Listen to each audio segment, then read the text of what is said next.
Welcome to Consumer Adventures. My name is Giorgio Pasqualetto, and in this podcast, I bring you behind the scenes of emerging challenger consumer brands.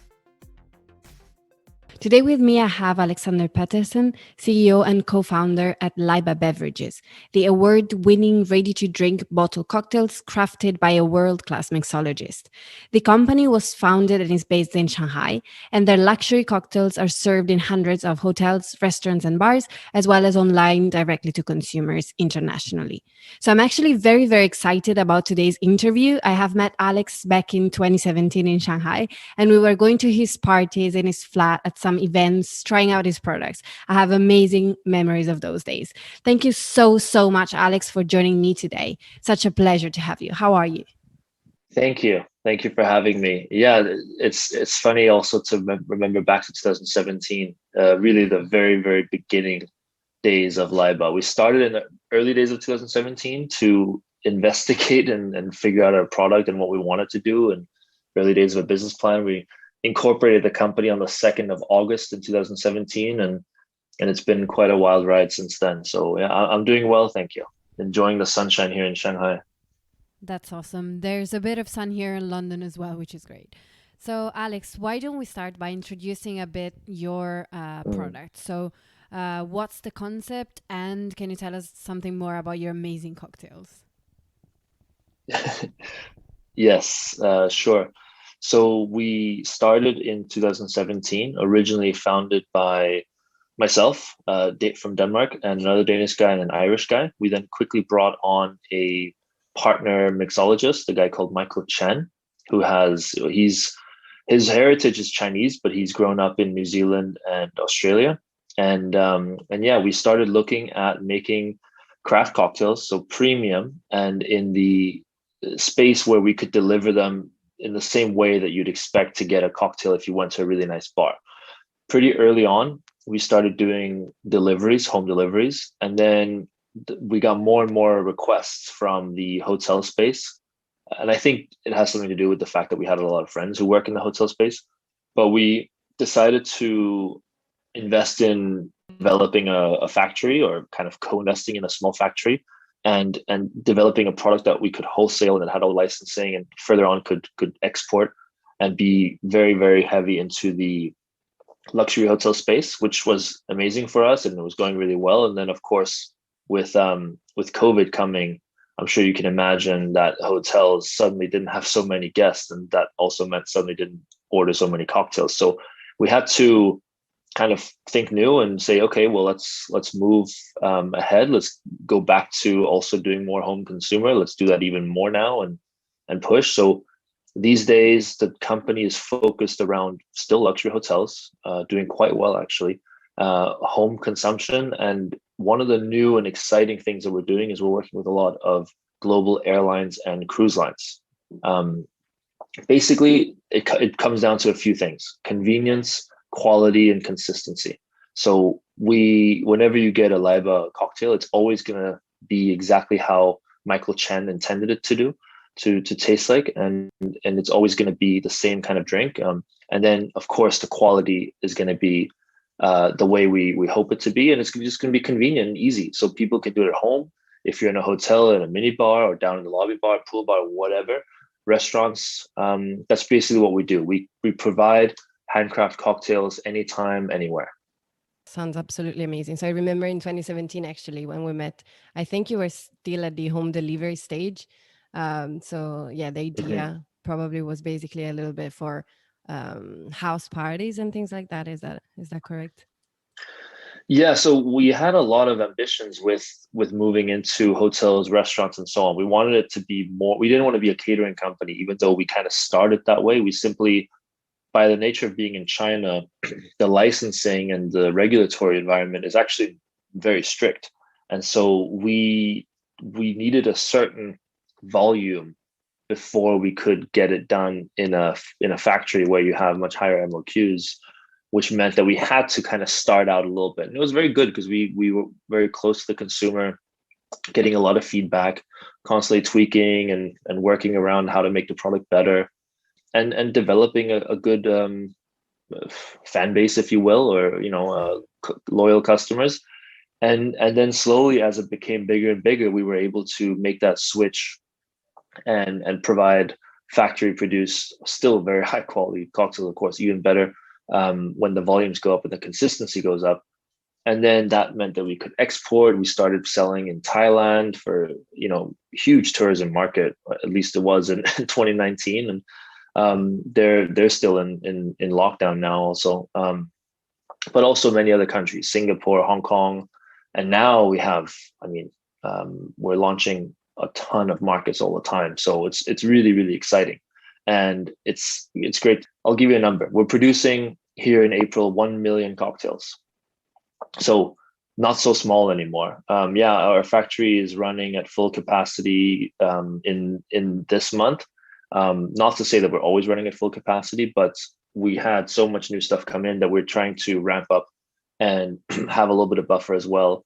So I think we're going to be going from 1 million in April, then we're going to be producing for the rest of the year about 500,000 per month units, so cocktails, until we decide to ramp it up. But that's at least what the production plan looks like for now. And a lot of that is going all over the world. It's pretty wild to think when I look at it and say, hey, at this any given moment, there could be someone sitting on a beach in the Bahamas, or there could be someone out in a small village in Scotland or Wales.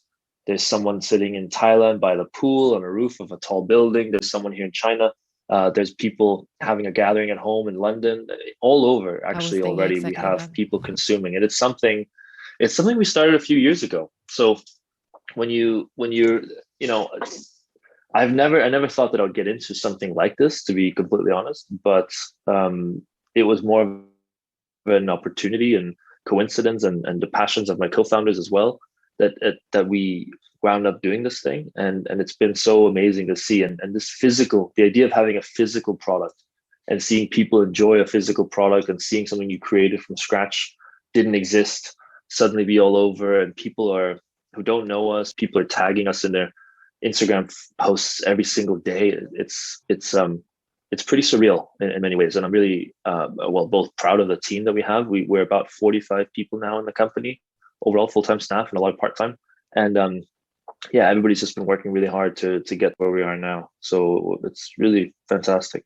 Yeah, that sounds incredible. So let's go back in time for a second before LAIBA. What is your background, and how Mm-hmm. did you actually end up in China? Yeah. So my background is that I grew up in Denmark, Copenhagen, born and raised, and I happened to go to an international school in Switzerland for one school year, where I then, after I actually skipped a grade when I moved to Switzerland. And when I came back, because I had skipped a grade in Switzerland, I had to go back to a grade above, and it was like either I go in a new grade in my old school with people I didn't really know, or I just continue and go in international school. So either way, it was kind of a new start, if you will, and I chose the international school, which meant that all my classmates were basically other children of expats and diplomats. Not that I was, just one of the few native Danish people in international school in Copenhagen.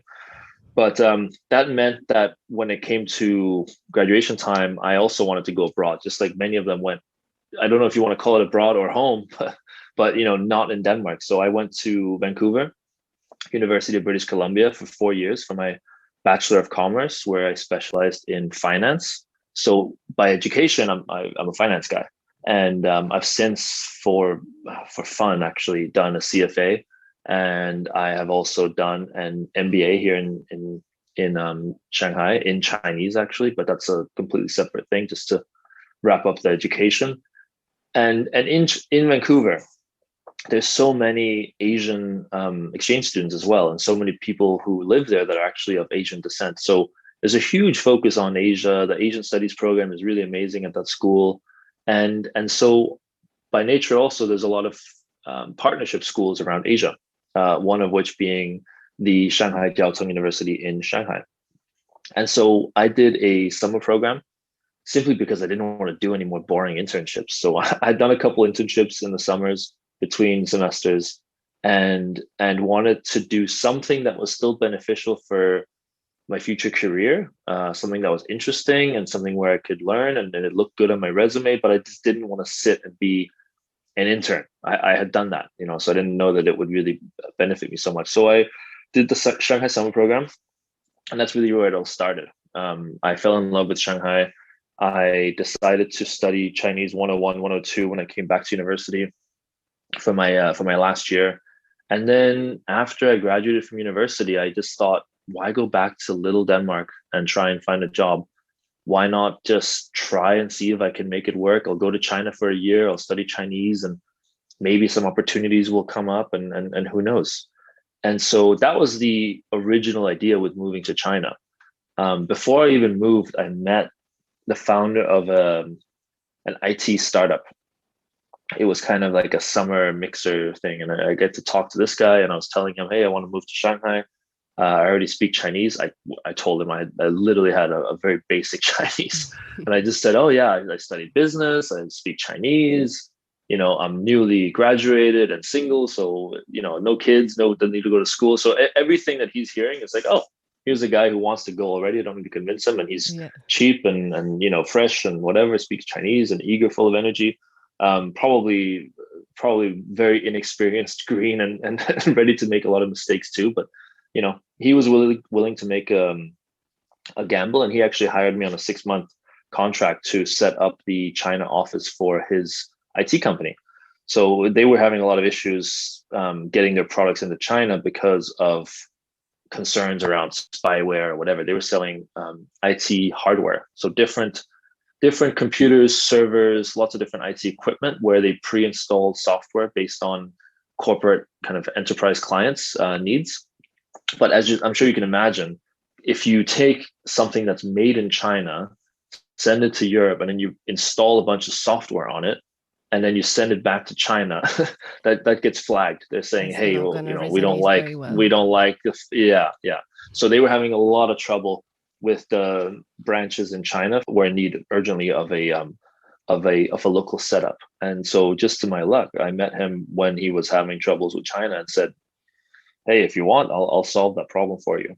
So I went to Shanghai. I think I had about 50 coffee meetings in the first 30 days, just meeting as many people as I could. I didn't know a single person when I moved to Shanghai, like not even one.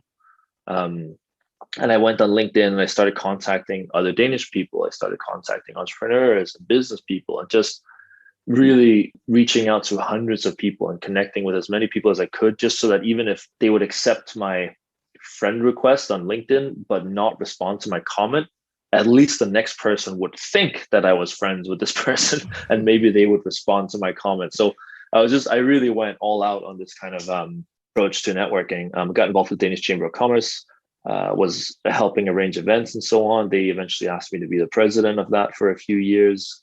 And really just went all in with networking. I should say I probably networked too much with Danish people, but that was just an easy start. Since then, and that was also the motivation for doing my MBA, was to really localize myself a lot more. A lot of people from all over China. It's funny because it's a Shanghai Jiao Tong University MBA, which actually the number one MBA program in the country, but also the same school that I had originally done my summer program at when I was back in university. So going back a little bit full circle, many years later, same school, very different stage of life, even though I'm still quite young. I think I just turned 30, March 27th, so a few weeks ago.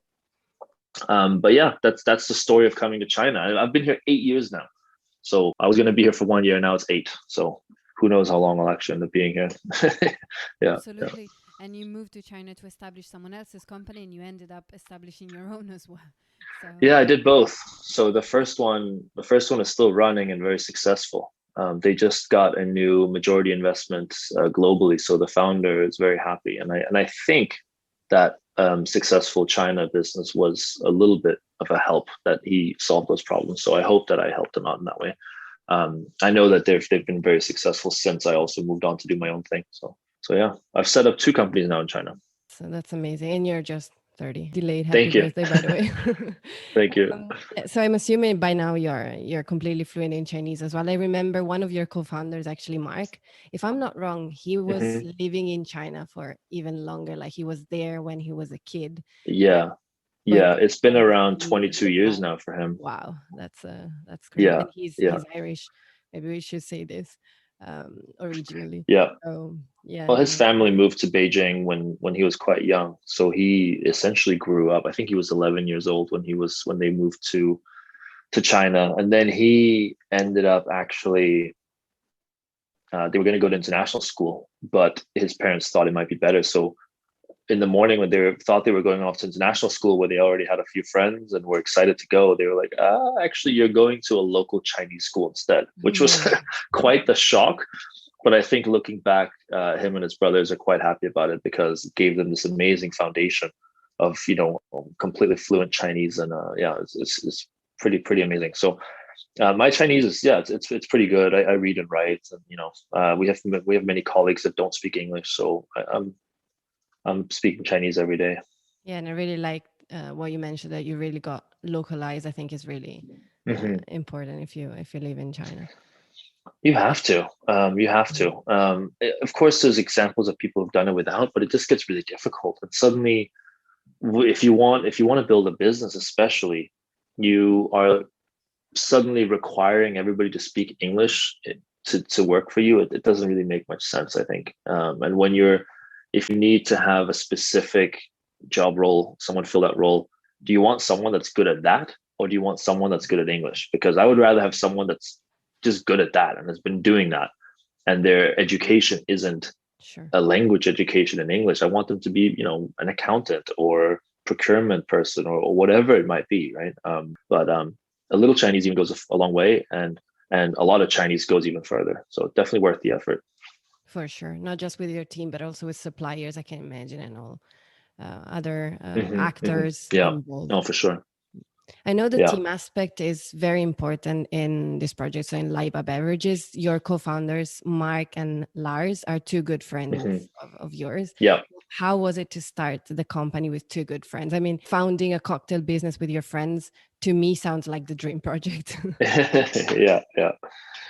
Well, it's been really great, and I think we're lucky because we have a lot of complementary skill sets. So the stuff that I like doing in my work is not necessarily something that Mark or Lars likes to do, and the same way around for them. I think also looking back, we've been very lucky to have been three co-founders instead of two, and instead of one, because just doing it yourself can be tough. It's not always going to be easy. There's going to be a lot of tough things to get through, and hard and long hours, and sacrifices and so on. So it's nice to do it together with someone. And then the second part, why be three? Well, you're not always going to agree on everything, and when you're two people, how do you agree? At least when you're three, there's going to be either you all agree, or maybe two people agree, and then the other one has to It's the majority. just yeah, majority rule. And we've been pretty reasonable with that, and had some, whenever we've disagreed, we've always just had good discussions, and then we've moved on and said, well, if two people think we should be doing this, that's what we're doing. So that's been really helpful as well. Sure. So let's go back for a second to the early stages. So, how did Hmm. you guys go from having this idea for ready to drink cocktails to really building the product? Did you validate the idea somehow before starting the production? And what steps did you take to build the first prototypes, for example? Yeah, so we were all living here and working full time for various companies, and we we decided to allocate some of our salary every month. And we probably did this for 6 months or so, pooling it together, using it for various expenses, whatever small investments we needed to make, or a small place to have for rent so we could store our stuff, and really putting everything together so we could do procurement and buying things, and throwing different events. And then we tried to also make some money, so doing various events, having home parties, and selling to home consumers. And we did this in a very bootstrapped way in the beginning, and really just trying to focus on customer feedback, and figuring out whether or not we had an idea we wanted to really go all in on. And we felt we did, but we wanted to be clear in the direction a little bit more before we really did that. And so yeah, we kind of bootstrapped it for for I want to say almost 6 months or maybe more. It was an idea stage, right? We were just having fun with it, and we knew we wanted to do more. So it wasn't like, hey, we want to do catering, we want to do this or that. It was, the ambitions were to do something much bigger. We just felt also we wanted to be a little bit patient. So after that, we took in an investment about 150,000 US dollars in seed capital. This was just from friends, family, and fools, the three F's. Just people who believed in us. It was a group of people. So per person, not really that much money. And they were just saying, hey, you guys believe in this? Okay, we'll give you some seed money to get going. And that meant that Mark and Lars started by quitting their jobs. And then I switched mine a little bit to be more part-time. I was able to do that. And then we went from there. Now, actually, we just finished an investment recently with 4.5 million US dollars. So now we're ready to ramp up even more, which is pretty exciting. So a few years, I think it's been quite the journey, especially when you throw in a year like COVID and having to, like 2020, with the COVID going on and having to adjust and go back and forth and develop. But it's been amazing. And now, yeah, we grew a lot last year. We grew a lot the year before that. And this year we're probably going to grow even faster. So now, I think we might even be 100 people by the end of the year. Yeah. Very, very impressive and very exciting times ahead. When it came to really building the products, did any of you guys have any experience in drinks in the sector?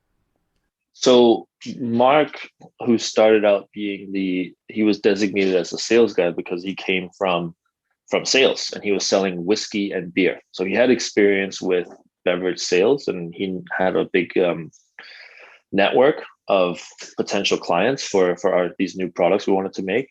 And then Lars became the operations guy, or product and production, because his background was in furniture.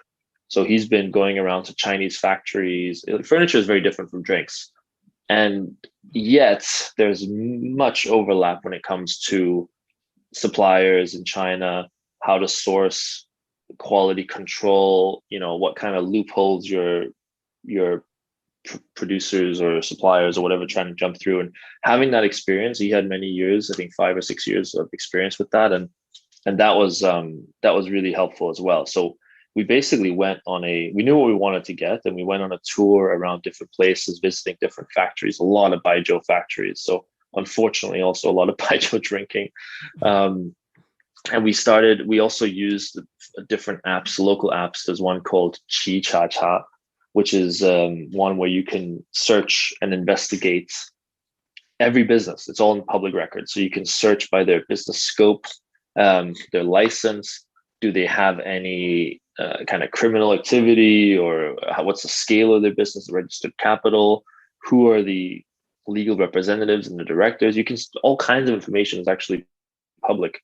So you can search all of that and filter. And so we said, okay, well, in China, you can't just start making drinks in your garage and start selling them. I mean, I wish we could, but at the same time, it's kind of a blessing that it's so controlled, because it forces you to be very serious about it. Some people will just not follow the rules. We're definitely not those people, especially as foreigners. It's not worth the risk. So we had to, do a professional setup, and we had to go around and find the right factories that had the right licensing, that had the right facilities, and no record of any negative things, like bad products or recalls or litigation in any way. So really searching all over the nation for for very specific potential factories, calling them, and you never know what kind of dialect and what kind of, you're talking to some old guy local in some random province. He has a baijiu factory, and suddenly there's a foreigner calling him asking about making drinks there. He's like, what the hell? And he's like, can we come visit? And then we go and visit, and I mean, we've seen some cool places. We've also seen some real hellholes, which has been which has been a fun process. I can imagine, and especially if you're with your friends. It's been really fun. And then so that's what's kind of finding kind of factories and so on. We've also been lucky to be in China because it's really the most amazing marketplace in the world. You can source anything in China. I mean, anything. I think you could probably even buy vaccines on Taobao, but I'm not sure. And I wouldn't trust them, but you could really find anything. And so we would source a lot of different raw materials, samples.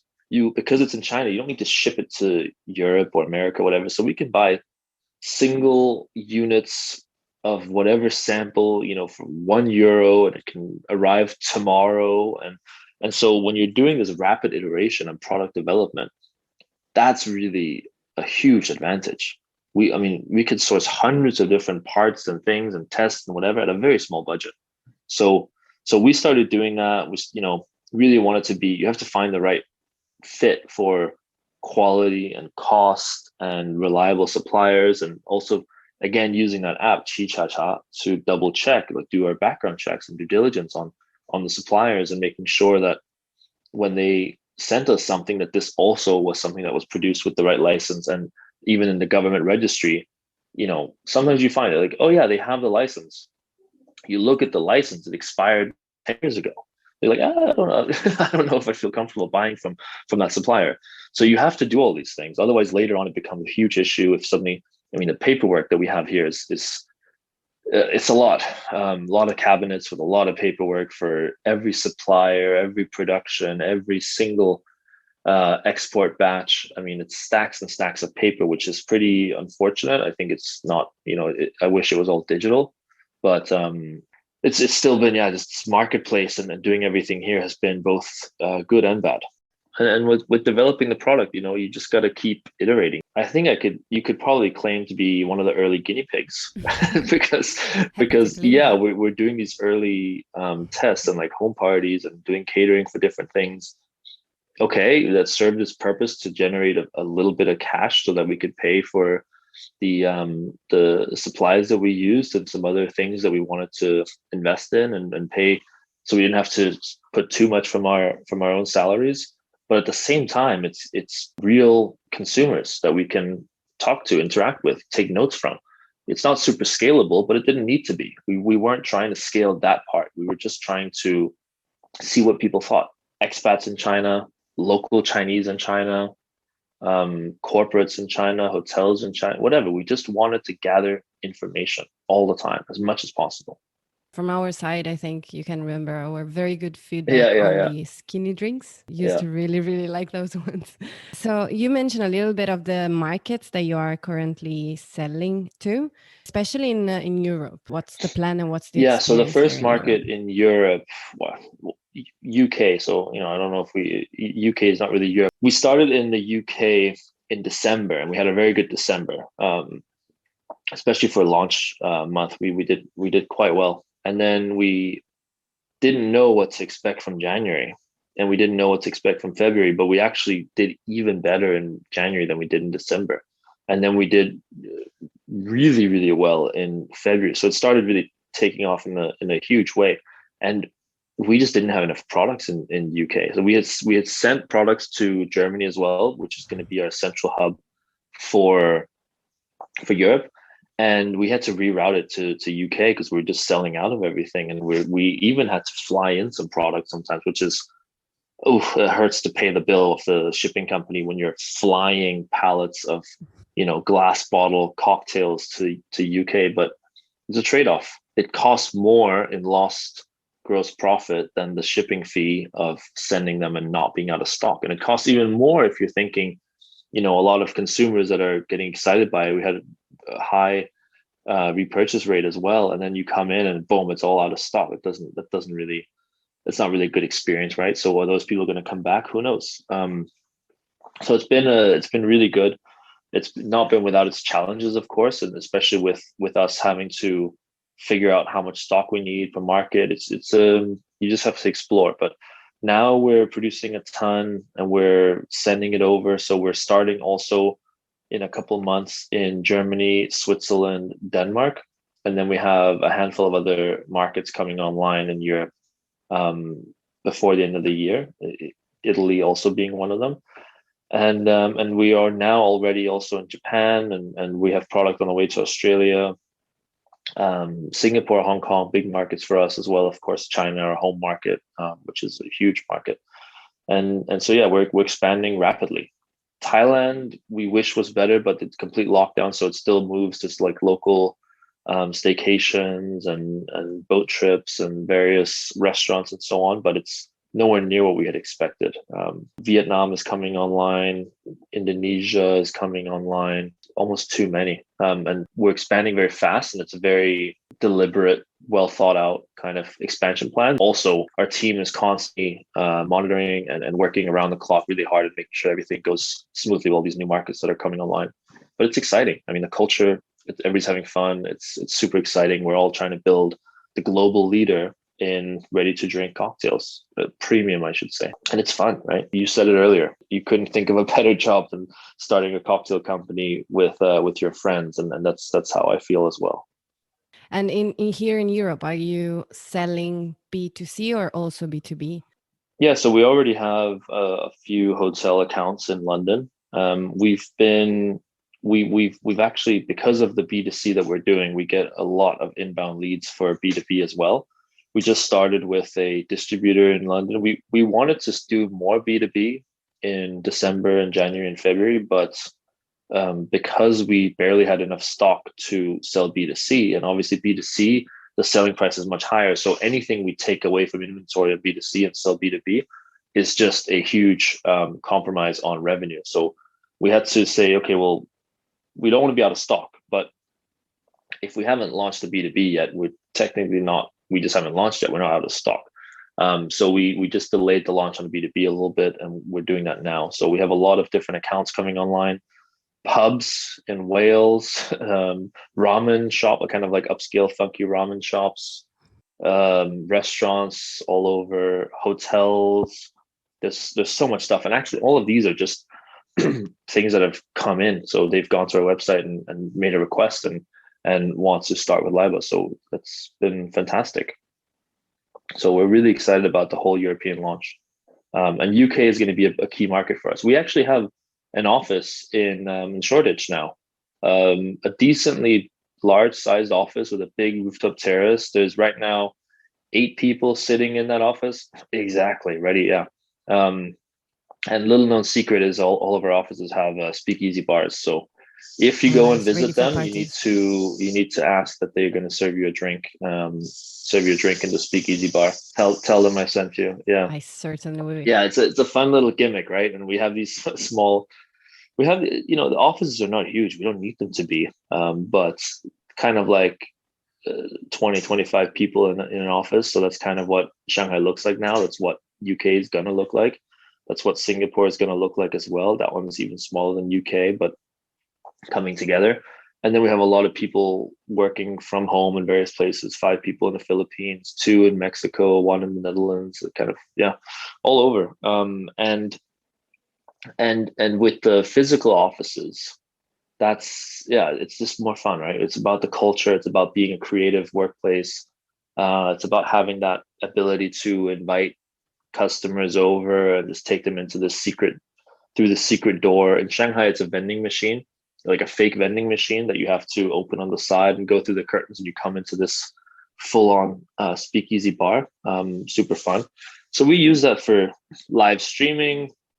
We use it for videos, for photos. We use it for meetings with, whoever it might be, customers, suppliers, investors, whatever. So we use them a lot. They're a very good investment, but they're also just a huge benefit, and also a workplace hazard, because let me tell you, when you're sitting and a day is getting longer and longer and there's a speakeasy with a lot of booze right behind you, it's a little bit too it's too tempting sometimes. Yeah.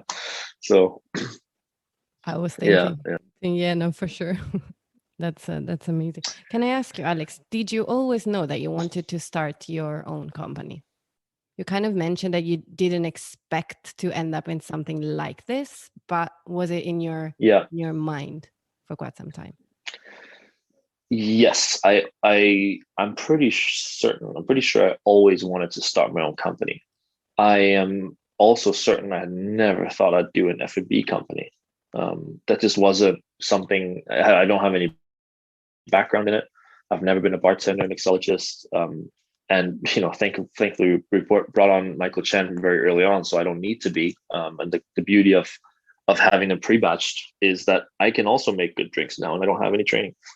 But anyway, so yeah, I always wanted to be an entrepreneur, but doing cocktails is certainly also more chance than planning, I would say. Right, I see. If you could give one piece of advice to somebody who's starting out their own drink brand, what would you tell them? A drink brand. Okay. So if you're starting a drink brand, I would say if you master the product, and master is a strong word, but really focus on having a good product. That's the key number Right. one. Yeah. And that's just rapid iteration. That's the whole $100 startup mentality, 0 to 1, whatever. All the books, I've read all of them. I'm sure they're super cliche by now, but they're good and they're relevant. You want to do a lot of testing, and you want to listen to customers. So if you're starting a drink brand, how many people in your samples and your trials, how many people have tasted them and what do they think? And have you made a drink that people like drinking? I mean, I think it sounds super basic, but a lot of people make assumptions around things and then go ahead. It's like, oh, I really like this. And then boom, they start doing that product. And that's great if you love your product, but you really want to make sure that other people love your product too. And you want to try and figure out what's your target audience. We always need to worry about the TA and say, what do they like? And so the LAIBA drinks that we have now is really the result of thousands of tests and inputs and feedbacks around tweaking them. And we're still working on them and still trying to make them better. And we're going to keep trying to make them better. So we've been lucky, I think, because we had such a heavy B2B focus in the beginning. We were not focused on doing a lot of marketing. We wanted to do more word of mouth and just kind of traditional sales and do that for hotels, and it was going really well. So I think the product, it definitely didn't sell itself in that way because it's very new and a novel thing. So, people still, before COVID at least, were wondering, do I trust a cocktail that comes from a bottle? We're very lucky that, it sounds bad, but we're lucky that COVID kind of helped force people to try it because they were at home. So they had to try it and they say, oh, actually it does taste good.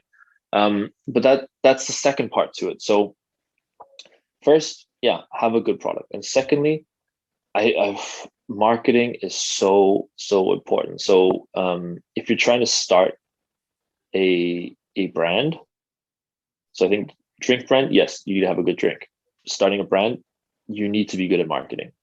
It becomes really difficult without. And what we're seeing now is, and it's probably a big mistake of ours, to be very honest. We didn't believe marketing would benefit us that much. We didn't know. And what we were trying to do before would have been a lot easier if we had done a lot more marketing. We still were happy with our results. So it's only in hindsight that I can say that, because when something's not broken, why would you fix it? But and we were doing well. I'm just, in hindsight, I know we could have done a lot better if we had focused more on marketing. So I would say, really worry about storytelling, which is part of the marketing, your messaging, figure out what message you're trying to convey to your consumers with this drink brand, and credibility. How do they trust you? Why should they drink your drink? What's the message you're trying to convey to your target audience? So who is your target audience? What's the message? And how do you convey credibility so that they actually want to try it and think that it makes sense to try it? I would say marketing and products, those are insanely important. Great. That's amazing, amazing advice. Thank you. Thank you so much. What are some of your personal values that you live by and that you also brought into your company? Oh, that's a good question. So what we have as a really good mix in LAIBA is this mix of Danish and Chinese values. I mean, so we have a very flat organization still. And of course, it's easy to say that when it's a small company. I realize that, but nonetheless, I mean, it truly is a flat organization, and it is going to keep being a flat organization, and that's very Danish. And I think there's a lot of similarities between Denmark and China, and so for us, the values are that everybody's important, and the values are that you lead by example and you treat everybody with respect. It's super important. So we have to work as a team, and we have to make sure that everybody feels like they're part of the team and they're contributing and they understand their role, and that's we're all kind of in this together. It's a core kind of value and mentality to have, but it's something that we've really benefited a lot from. And then transparency. So being honest about things. When we're fundraising, I'm doing that on the company updates and so on. When we're whatever's going on, we're pretty open about it, and everybody knows what's going on, and it becomes a lot easier also to convey your vision and to convey the mission. And people know when it's going well, people know when it's not going as well, if there's something that we're behind on. And that can be an incredible motivator if you have the right people, because they know what's at stake and they know what we're trying to achieve, and it's fun. It's a part of like everyday work. It's all this whole mentality. We actually have something which is kind of fun. It came recently, but every single day we say happy Monday. Even if on a Friday we say happy Monday, we always say, oh, thank God the weekend is over and I'm back at work. And I don't know if we have brainwashed them into saying that, but that's kind of the culture, and some of the values that we have is that it has to be fun, and how we have to enjoy our colleagues. We have a strict no assholes rule, and so it doesn't performance doesn't it can, if you have someone who's performing well but they're toxic, that it's a net negative, even if their individual contribution is positive. So really, like, teamwork, being together, flat organization, and enjoy your work, but lead by example, work hard. We work really, really hard, and the whole team works really, really hard. So that's just, you can't have a team where you need to push everybody up the hill. You have to have everybody contributing, everybody's helping pull, not being pulled. So Awesome. Sounds as well like a very good environment. I find it very interesting, the combination of Danish culture and Chinese culture. Yeah, well, Denmark is also, it's a socialist country, and we like the whole mentality is taking care of each other and so on, and we have free healthcare and education, and that's not something you find everywhere. And of course, we're a small country, we're a wealthy country, so it's a lot easier. But still, there's a lot of values in Denmark that are similar in China. It's not an individualistic country, and China also isn't.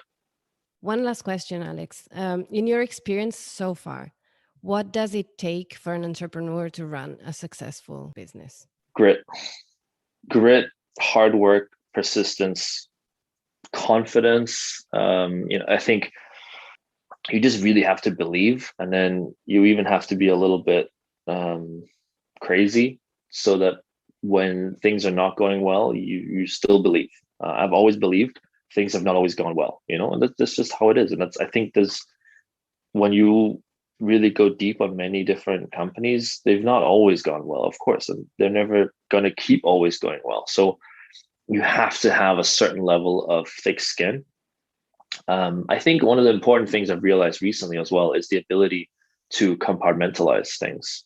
So if things are going well in one area, but really poorly in another area, you cannot let that poor performing, or if something's metaphorically speaking on fire, you cannot let that affect you when you're dealing with the other stuff that's going well. The faster you move, the more departments are going to have some kind of smoke or fire going on at some point, because you're just scaling up fast and rapidly trying to do too many things at once. And I'm saying that deliberately. It is too many things at once. That's part of the process as well in many instances.